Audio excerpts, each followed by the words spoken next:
السلام علیکم ورحمۃ اللہ تعالی وبرکاتہ۔ مرکز اہل سنت جامعہ رضویہ منظر اسلام کے یوٹیوب چینل ہم سبق درس نظامی میں آپ کا خیر مقدم ہے۔ پیارے بچوں، جنہوں نے ہمارے چینل کو اب تک سبسکرائب نہیں کیا ہے وہ ضرور سبسکرائب کر لیں اور بیل آئیکن بھی دبا دیں تاکہ ہر ایک ویڈیو کی نوٹیفیکیشن اپلوڈ کرتے ہی آپ تک پہنچ جائے، اور اپنے ساتھیوں سے بھی شیئر کریں۔ بات پسند آئے تو لائک بھی کریں اور اپنے قلبی تاثر کو کمنٹ کر کے ضرور بتائیں۔ اب آپ کے سامنے جامعہ رضویہ منظر اسلام کے ایک اہم اور ماہر استاد حضرت مولانا مفتی محمد ابراہیم صاحب قبلہ ہدایہ کا درس دیں گے۔ آپ ان کی گفتگو کو بغور سماعت فرمائیں۔ بسم اللہ الرحمن الرحیم۔ قال ومن تزوج امرأة ثم اختلفا في المہر فالقول قول المرأة الى تمام مہر مثلها والقول قول الزوج فيما زاد على مہر المثل۔ امام محمد نے جامع صغیر میں یہ مسئلہ ذکر فرمایا کہ اگر عورت سے نکاح کیا اور بعد نکاح دونوں نے اختلاف کیا مہر کے بارے میں، دونوں میں مہر کے بارے میں اختلاف ہو گیا، تو اس کی کئی صورتیں ہیں۔ یا تو انہوں نے اصل مہر میں اختلاف کیا، یعنی عورت یہ کہتی ہے کہ مہر معین تھا، شوہر کہتا نہیں مہر معین ہوا ہی نہیں تھا، جلد بازی میں تو نکاح ہوا تھا، ایسے ہی کر لیا تھا، نکاح میں مہر نہیں تھا۔ یا مقدار مہر میں اختلاف ہے، یعنی اس بات پر تو متفق ہیں کہ مہر معین ہوا تھا لیکن مقدار کتنی ہے، عورت زیادتی کا دعویٰ کرتی ہے، شوہر کمی کا۔ پھر دونوں میں سے ہر ایک یا تو ان کی زندگی میں ہے یا ان کی موت کے بعد، یعنی دونوں زندہ ہیں اس حال میں اختلاف کیا، یا دونوں کے مرنے کے بعد، یا ان دونوں میں سے ایک کے مرنے کے بعد اختلاف ہوا، یعنی ایک کے ورثہ ہیں اور ایک خود موجود ہے، اور ہر ایک صورت میں قبل دخول اختلاف ہوا یا بعد دخول۔ یہ تمام صورتوں کو مصنف اس میں ذکر فرمائیں گے۔ فرماتے ہیں عورت سے نکاح کیا اور پھر اختلاف کیا مہر کے بارے میں، تو اب کس کا قول معتبر ہوگا؟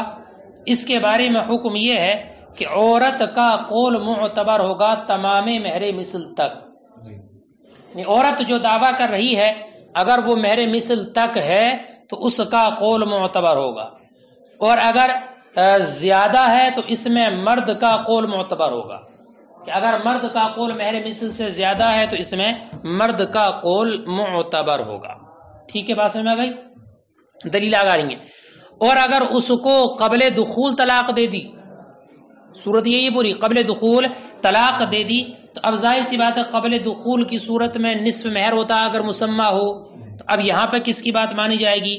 تو فرماتے ہیں اب شوہر کا قول معتبر ہوگا، اور شوہر جتنا کہتا ہے اس کا نصف واجب ہوگا، شوہر کے قول کے مطابق اس کا نصف واجب ہوگا۔ یہ حکم امام اعظم اور امام محمد کے نزدیک ہے، یعنی طرفین کے نزدیک۔ ٹھیک ہے، امام قاضی ابو یوسف رضی اللہ تعالیٰ عنہ یہ کہتے ہیں کہ شوہر کا قول معتبر ہوگا بعد طلاق بھی قبل طلاق بھی، بعد طلاق بھی اور قبل طلاق دونوں صورتوں میں شوہر کا قول معتبر ہوگا۔ البتہ ہاں اگر شوہر ایسی قلیل چیز کا ذکر کرتا ہے جو عرف میں عموماً مہر نہیں بنتی، 5 روپے 10 روپے 50 روپے، تو وہاں کے عرف میں عموماً اتنی قلیل چیز مہر نہیں بنتی، ایسی چیز کا وہ ذکر کر رہا ہے تو اب اس کی بات نہیں مانی جائے گی۔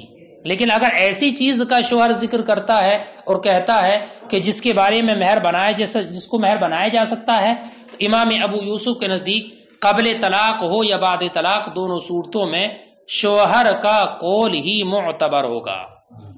بات سمجھ گئے دونوں کی؟ اور طرفین کے نزدیک شوہر کا قول معتبر ہوگا اگر طلاق دی ہے قبل دخول۔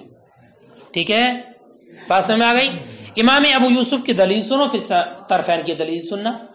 امام ابو یوسف کی دلیل یہ ہے کہ عورت زیادتی کا دعویٰ کرتی ہے، ظاہر سی بات ہے عورت تو اپنے فائدے کی بات کہے گی، زیادہ مہر کے بارے میں کہے گی، تو عورت مدعیہ ہے زیادتی کی اور شوہر اس کا منکر ہے، شوہر زیادتی کا منکر ہے، شوہر منکر، اور منکر کا قول معتبر ہوتا ہے اس کی قسم کے ساتھ۔ کیا اگر مدعی کے پاس بینہ نہ ہو، اگر مدعی بینہ قائم کر دے تب تو اسی کی بات ثابت ہو جاتی ہے، لیکن اگر مدعی بینہ قائم نہ کر سکے تو منکر کا قول معتبر ہوتا قسم کے ساتھ، اور شوہر زیادتی کا منکر ہے، اس لیے شوہر کا قول معتبر ہوگا۔ ہاں اگر ایسی چیز کا شوہر ذکر کر رہا ہے کہ ظاہر اس کی تکذیب کرتا ہے، ظاہر کیا وہ تھوڑی چیز ذکر کر رہا ہے کہ ظاہر اور عرف میں یہ چیز مہر بنتی ہی نہیں ہے، تو اب اس کی بات نہیں مانی جائے گی، وہ چیز الگ ہے۔ کیوں ایسا فرماتے؟ اس لیے کہ منافع بزا متقوم ہے ضروری طور پر، ضرورتاً ان کو متقوم مانا گیا، قیمت کے اعتبار ان کا ضرورتاً ہوتا ہے، لہذا جب مسمہ کو واجب کرنا ممکن ہو تو مہر مثل کی طرف نہیں چلا جائے گا۔ اصل میں یہ اختلاف ایک دوسرے اختلاف پر بھی ہے کہ اصل مہر مسمہ ہے یا مہر مثل ہے، تو طرفین کے نزدیک اصل مہر مثل ہے، اصل مہر مثل ہے، ہاں اگر مسمہ ہو تو اس کی بنیاد پر مہر مثل لازم نہیں ہوگا۔ امام ابو یوسف یہ کہتے ہیں کہ اصل مسمہ ہے، مسمہ اصل ہے، لہذا جب تک مسمہ کو واجب کرنا ممکن ہوگا مہر مثل پر عمل نہیں کیا جائے گا، اور یہاں پر مسمہ کو واجب کرنا ممکن ہے شوہر کے منکر ہونے کے اعتبار سے، اس لیے شوہر کا قول معتبر ہوگا اور مہر مثل لازم نہیں ہوگا۔ سمجھ گئے؟ شیخین طرفین کی دلیل آگاتی ہے، اتنا ترجمہ لگا لو۔ ومن تزوج امرأة، اور وہ عورت، وہ انسان کی جس نے عورت سے نکاح کیا، ثم اختلفا فی المہر، پھر دونوں نے مہر میں اختلاف کیا، فالقول قول المرأة الى تمام مہر مثلها، تو قول عورت کا معتبر ہوگا تمام مہر مثل تک، والقول قول الزوج فیما زاد على مہر المثل، اور شوہر کا قول معتبر ہوگا اس میں جو مہر مثل سے زائد ہو، وان طلقها قبل الدخول بها، اور اگر اس سے دخول سے قبل ہی طلاق دے دی، فالقول قوله فی نصف المہر، تو عورت شوہر کا قول معتبر ہوگا نصف مہر کے بارے میں، وهذا عند ابی حنیفہ و محمد، اور یہ حکم طرفین کے نزدیک ہے، وقال ابو یوسف القول قوله بعد الطلاق وقبله، اور قاضی ابو یوسف نے فرمایا کہ قول شوہر کا معتبر ہوگا طلاق کے بعد بھی اور اس سے پہلے بھی، الا ان یاتی بشیء قلیل، مگر یہ کہ وہ بہت تھوڑی چیز کا ذکر کرے، وما عناه، اور اس سے مراد کیا ہے تھوڑی سے، ما لا يتعارف مہر، کہ جس کا عرف، جو عرف میں مہر نہ ہو، لہا عورت کا،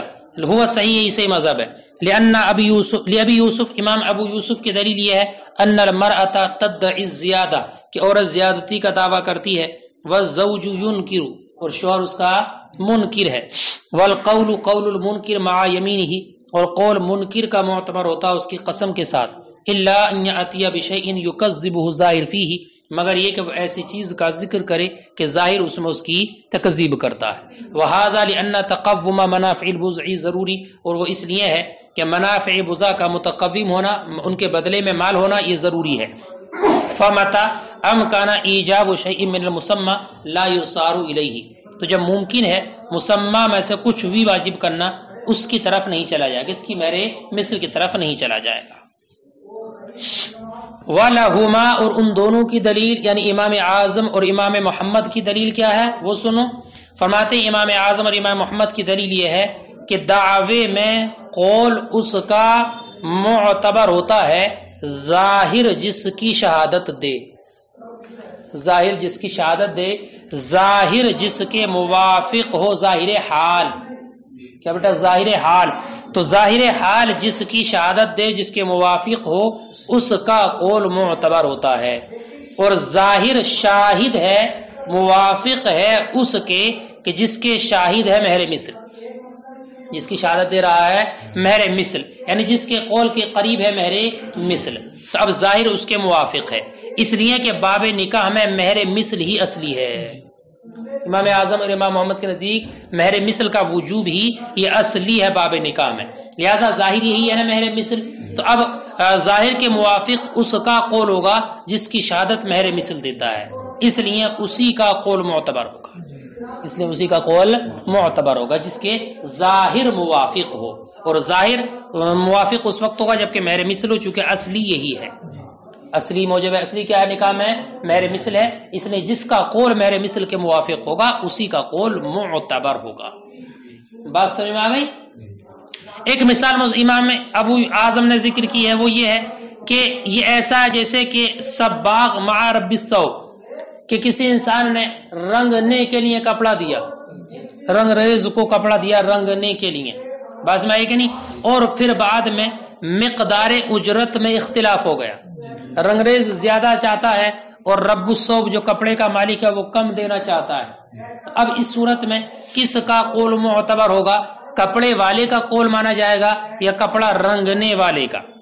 ارے بات سمجھ کہ نہیں؟ تو فرماتے ایسی صورت میں جو حکم اور فیصل بنایا جاتا ہے اس رنگنے کی قیمت کو فیصل بنایا جاتا ہے، رنگنے کی جو قیمت ہے اس کی قیمت اس کو فیصل بنایا جائے گا اور وہی اصل مان کر وہی دیا جائے گا۔ ایسے ہی یہاں پر مہر مثل یہ اصل ہے، اسی پر فیصلہ دیا جائے گا۔ اب رنگنے کی قیمت کیا ہے؟ تو اب یہ اندازہ کیا جائے کہ جو بغیر رنگا ہوا کپڑا ہے، سفید کپڑا، اس کی قیمت دیکھی جائے، اور ایک کپڑا وہ ہے جو رنگا ہوا ہے اس کی قیمت دیکھی جائے۔ تو ظاہر سی بات ہے دونوں کی قیمت میں فرق ہے، تو جو فرق ہے اسی فرق کو اعتبار سے اس کو قیمت دی جائے گی۔ مثلا سفید کپڑا اتنا 10 روپے میں مل جاتا ہے اور رنگا ہوا کپڑا 15 روپے میں ملتا ہے، 12 روپے میں، 13 روپے میں ملتا ہے، تو یہ زائد جو قیمت ہے یہی اس رنگنے کی قیمت ہوگی، ٹھیک ہے۔ وسارا دیکھو ولہما، اور ان دونوں کی دلیل ان القول فی الدعاء، کہ قول دعوے کے اندر قول من یشہد له ظاہر، اس کا قول معتبر ہوتا ہے ظاہر حال جس کی شہادت دے، والظاہر شاہد لمن یشہد له مہر المثل، اور ظاہر شاہد ہے اس کے جس کی شہادت دے مہر مثل، لأنہ هو الموجب الاصلی فی باب النکاح، اس لیے کہ باب نکاح میں یہی موجب اصلی ہے۔ وصار کالصباغ مع رب الثوب، اور یہ ایسا جیسے کہ صباغ رب الثوب کے ساتھ، اذا اختلف فی مقدار الاجری، جبکہ اجرت کی مقدار میں مختلف ہوں، یحکم فیہ قیمت الصبغ، تو اس میں حکم بنایا جائے گا رنگنے کی قیمت کو۔ بات سمجھ میں آ گئی؟ سنو، ثم ذکر ہا ہونا ان بعد الطلاق قبل دخول القول قوله، سنو بیٹا، یہاں سے مصنف امام محمد کی دو عبارتوں کا تعارض اور پھر اس کا دفع کرتے ہیں۔ سنو، فرماتے امام قدوری کہ یہاں پر امام محمد نے یہ فرمایا ہے کہ قبل دخول کی صورت میں نصف مہر کے بارے میں شوہر کا قول معتبر ہوگا، بتایا تھا نا، بتانا دیکھو کہ اگر قبل دخول طلاق دی ہے تو شوہر کا قول معتبر ہے نصف مہر میں، تو یہاں پر تو یہ ذکر کیا ہے، اور یہ بتایا تھا میں نے کہ جامع صغیر کی روایت ہے، کس کا ہے مسئلہ؟ یہ جامع صغیر کا، جامع صغیر میں اور اصل یعنی مبسوط میں یہی ذکر کیا ہے کہ قبل دخول طلاق کی صورت میں نصف مہر کے بارے میں شوہر کا قول معتبر ہے، ٹھیک ہے، امام محمد نے۔ اور جامع کبیر میں امام محمد نے ایک دوسری بات ذکر کر دی اسی کے بارے میں، دوسری کیا؟ وہاں پر انہوں نے یہ ذکر کیا ہے کہ متع مثل کو حکم بنایا جائے گا، کب؟ جبکہ طلاق قبل وطی ہو اور اختلاف ہو مہر کے بارے میں، تو جامع کبیر میں امام محمد نے یہ فرمایا ہے کہ متع مثل کو حکم بنایا جائے گا، اور اس جیسی عورت کا جو متع ہوتا ہے اتنا متع دیا جائے گا۔ اب دونوں میں تعارض ہوا نا امام محمد کے قول میں کہ جامع صغیر میں تو یہ ہے اور جامع کبیر میں متع مثل کا ذکر ہے، مت یہی قیاس صاحبین کے قول کا، ان کے قول کا، اس کے امام اعظم اور امام محمد کے۔ کیوں؟ اس لیے کہ متع یہ واجب ہوتا ہے طلاق کے بعد، کیا متع واجب ہے طلاق کے بعد، جیسے کہ مہر مثل اس سے پہلے واجب ہوتا ہے، کیا مہر مثل، جیسے مہر مثل واجب ہوتا ہے قبل طلاق، ایسی بعد طلاق متع واجب ہوتا ہے۔ نہیں سمجھ میں آ رہی بات؟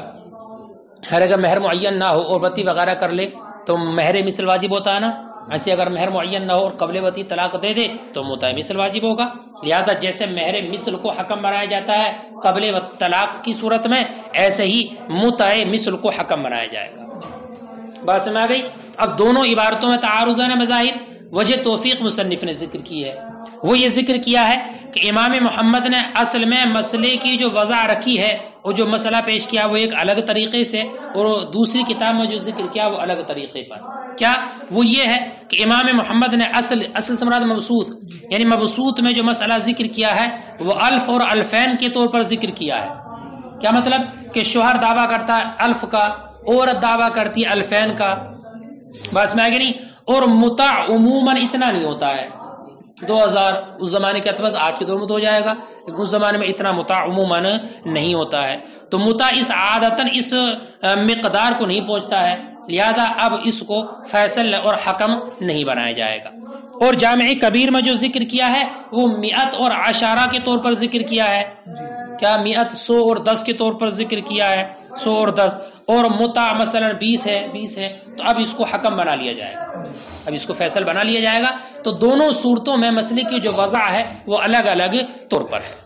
ٹھیک ہے، وضع ثم ذکر ہا ہونا ان بعد طلاق قبل الدخول، پھر ذکر کیا ہے کہ یہاں پر طلاق ہو قبل دخول کی طلاق، بعد کہ طلاق کے بعد قبل دخول کی صورت میں القول قولہ، شوہر کا قول معتبر ہوگا، فی نصف المہر، نصف مہر کے بارے میں. وہذا روایت الجامع الصغیر، اور یہ جامع صغیر اور اصل یعنی مبسوط کی روایت ہے. وذکر فی الجامع الکبیر، اور جامع کبیر میں ذکر کیا ہے انہ یحکم متعۃ مثلھا، کہ اس کے متع مثل کو حکم بنایا جائے گا. وہ قیاس قولہما، اور یہی ان دونوں حضرات کے قول کا قیاس ہے. لأن المتعۃ موجبہ بعد الطلاق، اس لیے کہ متع موجب ہے، واجب ہوتا ہے طلاق کے بعد. کمہر المثل قبل، جیسے کہ مہر مثل طلاق کے قبل واجب ہوتا ہے. فتحکما ہو کا ہوا، تو اس کو حکم بنایا جائے جیسے کہ اس کو، جیسے مہر مثل کو حکم بنایا گیا ویسی متع مثل کو. ووجہ توفیق، اور وجہ توفیق یہ ہے انہ وضع المسألۃ فی الاصل، کہ امام محمد نے مسئلے کی وضع کی ہے اصل میں یعنی مبسوط میں الف اور الفین میں. والمتعۃ لا تبلغ هذا المبلغ فی العادۃ، اور متع عادتاً اس مقدار کو نہیں پہنچتا. فلا یفید تحکیمها، تو اس کا حکم بنانا یہ فائدہ مند نہیں ہوگا. ووضعها فی الجامع الکبیر، اور جامع کبیر میں مسئلے کی وضع کی ہے 100 اور عشرہ میں. ومتعۃ مثلها 20، اور متع مثل 20 ہے. فیفید تحکیمها، تو اس کا حکم بنانا اور فیصل بنانا یہ فائدہ مند ہوگا. والمذکور فی الجامع الصغیر، اور وہ جو ذکر کیا ہے جامع صغیر میں ساکت عن ذکر المقدار، وہ مقدار کی ذکر سے ساکت ہے، خاموش ہے. فیحمل علی ما هو المذکور فی الاصل، تو اس کو محمول کیا جائے گا اس پر جو ذکر کیا گیا ہے اصل میں. بات ختم ہو گئی. وشرح قولہما، اور ان دونوں حضرات کے قول کی شرح، کس کے؟ طرفین کے قول کی وضاحت کیا ہوگی؟ اب اس وضاحت کو ذکر فرماتے ہیں. اسی کا بیٹا نہیں ہے، اسی کی ہے. فیما فرماتے ہیں یہ ہے اس کی وضاحت اور شرح یہ ہے کہ اگر دونوں نے مہر میں اختلاف کیا اور نکاح کے قائم ہونے کے وقت میں اختلاف کیا، یعنی نکاح ابھی ختم نہیں ہوا ہے، نکاح ابھی باقی ہے، وہ یہ کہ شوہر دعویٰ کرتا ہے 1000 کا اور عورت اسی کی تشریح ہے، یہ عورت دعویٰ کرتی ہے 2000 کا، شوہر دعویٰ کرتا ہے 1000 کا اور عورت 2000 کا. تو فرماتے ہیں اگر اس کا مہر مثل 1000 یہ 1000 سے کم ہے، 1000 یہ 1000 سے کم ہے، تو شوہر کا قول معتبر ہوگا، اس لیے کہ اس کے موافق ہے مہر مثل. اور اگر مہر مثل 2000 ہے یا 2000 سے زیادہ ہے تو اب عورت کا قول معتبر ہوگا، اس لیے کہ مہر مثل اب اس کے موافق ہو گیا. تو مہر مثل جس کے شاہد ہو اسی کا قول معتبر ہوگا. ٹھیک ہے. اور دونوں میں سے جو بھی دلیل قائم کر دے دونوں صورتوں میں، اس کی دلیل کو قبول کر لیا جائے گا. جو دلیل قائم کرے گا اس کی دلیل کو مان لیا جائے گا، دلیل قبول ہوگی. بات میں آئی کہ نہیں؟ دیکھو وشرح قولہما، اور ان دونوں حضرات کے قول کی شرح فیما صورت میں اذا اختلف فی حال قیام النکاح، جب کہ اختلاف کیا نکاح کے قائم ہونے کی حالت میں. ان الزوج اذا ادعى الالف والمرأة الالفین، یہ ہے کہ شوہر نے دعویٰ کیا 1000 کا اور عورت نے 2000 کا. فإن كان مہر مثلها 1000 او اقل، تو اگر مہر مثل 1000 یا اس سے کم ہے، فالقول قوله، تو قول مرد کا معتبر ہے. ٹھیک ہے. وإن كان 2000، اور اگر مہر مثل 2000 ہے یا اس سے او اکثر ہے یا اس سے زیادہ ہے، فالقول قولها. وأيهما اقام البینہ، اور ان دونوں میں سے جو دلیل قائم کر دے دونوں صورتوں میں کیا، چاہے تو مہر مثل اس کے موافق ہو یا عورت کے موافق ہو، کوئی سی بھی صورت ہو، لیکن اگر بینہ قائم کر دیے تو قبل. اب بینہ مانی جائے گی، اب مہر مثل نہیں دیکھا جائے گا. وَإِنْ أَقَامَا، اور اگر دونوں نے دلیل قائم کر دی، عورت نے 2000 پر بینہ قائم کر دیے، شوہر نے 1000 پر، دونوں نے بینہ قائم کر دیے، فرماتے ہیں وَإِنْ أَقَامَ الْبَيِّنَةَ فِي الْوَجْهِ الْأَوَّلِ، اور اگر دونوں نے بینہ قائم کر دی پہلی صورت میں، تُقْبَلُ بَيِّنَتُهَا، عورت کا بینہ مقبول ہوگا، لِأَنَّهَا تُثْبِتُ الزِّيَادَةَ، اس لیے کہ وہ بینہ زیادتی کو ثابت کرتے ہیں، اور جس کے بینہ زیادتی کو ثابت کریں اس کے مقبول ہوں گے۔ وَفِي الْوَجْهِ الثَّانِي، اور دوسری صورت میں بینتہ، شوہر کے بینہ مقبول ہوں گے۔ کیوں؟ لِأَنَّهَا تُثْبِتُ الْحَدَّ، اس لیے کہ وہ کمی کو اور اس حد کو ثابت کرتے ہیں۔ وَإِنْ كَانَ مَهْرُ مِثْلِهَا أَلْفًا، تو یہ تو صورت میں تھا جب مہر مثل کسی ایک کے موافق ہو، اور اگر مہر مثل 1500 ہو، کیا مطلب؟ عورت نے دعویٰ کیا 2000 کا، شوہر نے دعویٰ کیا 1000 کا، اور مہر مثل 1500 ہے، تو بیچ کا ہے نا، اب دونوں کو قسم دی جائے گی، دونوں قسم کھا لیں، مہر مثل دیا جائے گا۔ وَإِنْ كَانَ مَهْرُ مِثْلِهَا أَلْفًا وَخَمْسَمِائَةً، اور اگر مہر مثل 1000 اور 500 ہے، یعنی 1500 ہے، تو حالفا، تو ہر ایک کو قسم کھلائی جائے گی ہے نا دوسرے کے دعوے کے انکار پر۔ وَإِذَا حَلَفَا، اور جب دونوں قسم کھا لیں، تَجِبُ الْف، تو الف یعنی وہی 1500 واجب ہوں گے۔ ھذا تخریج الرازی، یہ امام رازی کی تخریج ہے۔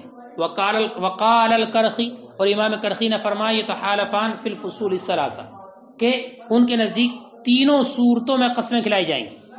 جو 3 صورتیں گزری نا، یعنی کیا کہ اگر مہر مثل شوہر کے موافق ہو، یا عورت کے موافق ہو، یا دونوں میں سے کسی کے موافق نہ ہو، 3 صورتیں نا، ہر صورت میں قسم دلائی جائے گی، ہر صورت میں قسم کھلائی جائے گی۔ ثم یحکم مہر المثل، پھر حکم لگا دیا جائے گا مہر مثل کا، ٹھیک ہے۔ بعد ذلك، اس کے بعد ولو کان الاختلاف فی اصل المسمى، یہ تو مقدار کا تھا، اور اگر اختلاف اصل مسمى میں ہے، اصل مسمى کے بارے میں اختلاف ہے، عورت کہتی ہے مسمى ہے، مرد کہتا نہیں مسمى تھا ہی نہیں، تب کیا ہوگا؟ فرماتے ہیں یجب مہر المثل بالاجماع، تو اس میں کسی کا اختلاف نہیں ہے، اصل مسمى میں اگر اختلاف ہے تو بالاجماع مہر مثل ہوگا۔ کیوں؟ لأنہ هو الاصل عندهما، اس لیے کہ مہر مثل ہی اصل ہے طرفین کے نزدیک، ٹھیک ہے۔ وعندہ، اور امام ابو یوسف کے نزدیک بھی مہر مثلی ہوگا، کیونکہ مسمى ہے نہیں، جب مسمى نہیں ہے تو اب تعذر کی بنیاد پر مہر مثلی ہوگا۔ وعندہ، اور ان کے نزدیک تعذر القضاء بالمسمى فیصار الیہ، مسمى پر فیصلے کے متعذر ہونے کی بنیاد پر، اس لیے اسی پر عمل کیا جائے گا، کس پر؟ مہر مثل پر۔ ولو کان الاختلاف بعد موت احدهما فالجواب فی کالجواب فی حیاتهما، ایسی اگر تیسری صورت یہ ہے کہ اگر اختلاف ان میں سے کسی ایک کے مرنے پر ہو، بیوی مر گئی، شوہر زندہ ہے تو شوہر اور بیوی کے ورثہ میں اختلاف ہے، یا شوہر مر گیا تو شوہر کے ورثہ اور بیوی میں اختلاف ہے، ایک مر گیا ہے تو اب کس کا قول معتبر ہوگا؟ فرماتے ایک کا مرنا ایسے جیسے کہ دونوں زندہ ہیں، تو زندگی کی صورت میں جیسے قول معتبر ہوتے ہیں ویسے یہاں پر۔ ولو کان الاختلاف بعد موت احدهما، اور اگر اختلاف ان دونوں میں سے کسی ایک کے مرنے کے بعد ہو، فالجواب فیہ کالجواب فی حیاتہما، تو جواب ایسا ہی ہے جیسے کہ ان کی دونوں کی زندگی میں۔ لأن اعتبار مہر المثل لا يسقط بموت احدہما، اس لیے کہ مہر مثل کا اعتبار ان دونوں کی موت سے ساقط نہیں ہوتا ہے۔ اب آگے ایک صورت اور ذکر کریں گے کہ اگر اختلاف دونوں کے مرنے کے بعد میں ہو، اور اختلاف جب دونوں کے مرنے کے بعد ہوگا تو دونوں کے ورثہ میں ہوگا، تو اگر ورثہ میں مقدار میں اختلاف ہے تب کیا حکم ہوگا، یا اصل مہر میں اختلاف ہے تب کیا ہوگا۔